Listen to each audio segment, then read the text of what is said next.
When you think of California, what comes to mind? Hollywood? Silicon Valley? Maybe endless sunshine and beaches. But what if I told you that long before all of that, this land was home to one of the most diverse and vibrant mosaics of human cultures in North America? Today, we're going to journey back in time and explore the incredible world of the native peoples of California. Before European contact, California wasn't a single state, but a land of hundreds of distinct nations, each with its own language, traditions, and way of life. We're talking about a population estimated to be over 300,000 people, speaking more than 100 different languages. This linguistic diversity is staggering. It's like cramming all the languages of Europe into an area just a fraction of the size. From the Yurok and Kerok in the misty redwood forests of the north, to the Chumash along the sunny central coast, and the Kuya and Kumeyaay in the southern deserts, California was a true patchwork of cultures. What made this region so special? The answer lies in the land itself. California's incredible environmental diversity. From coastal shores to high mountains, lush valleys, and arid deserts, provided a rich pantry of resources. This abundance meant that many Californian tribes didn't need to practice large-scale agriculture, like in other parts of the continent. Instead, they perfected the art of living in balance with their environment.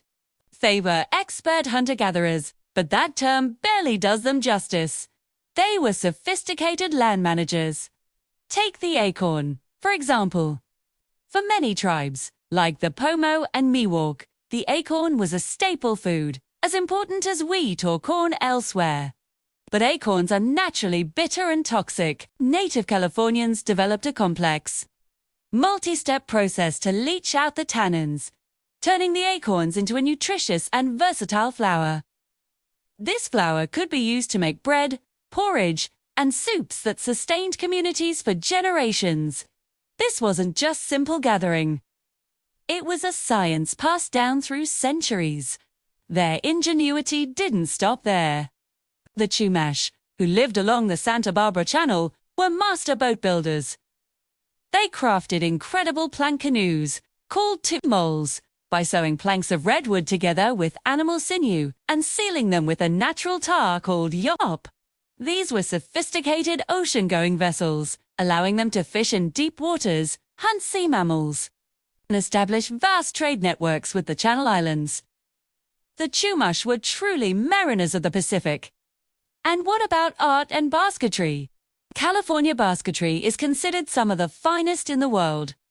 Using materials like willow, tule reeds, and sedge roots, weavers created baskets that were not only beautiful, but incredibly functional. Some were woven so tightly they could hold water and even be used for cooking by dropping hot stones inside. These baskets weren't just containers. They were works of art, storybooks, and symbols of cultural identity, with patterns and designs holding deep meaning.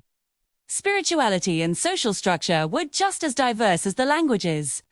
Many tribes had rich oral traditions, with stories of creation and epic heroes that explained the world and their place in it.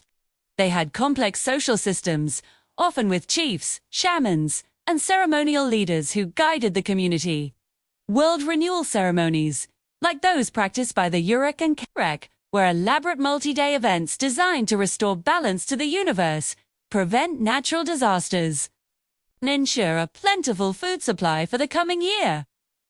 These were deeply spiritual and communal acts that connected people to the cosmos and to each other.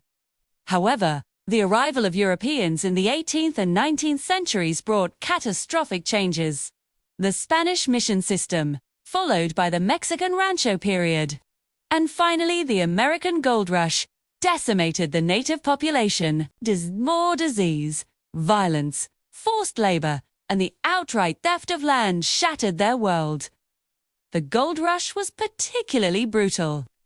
The influx of hundreds of thousands of miners led to what many historians now call a genocide.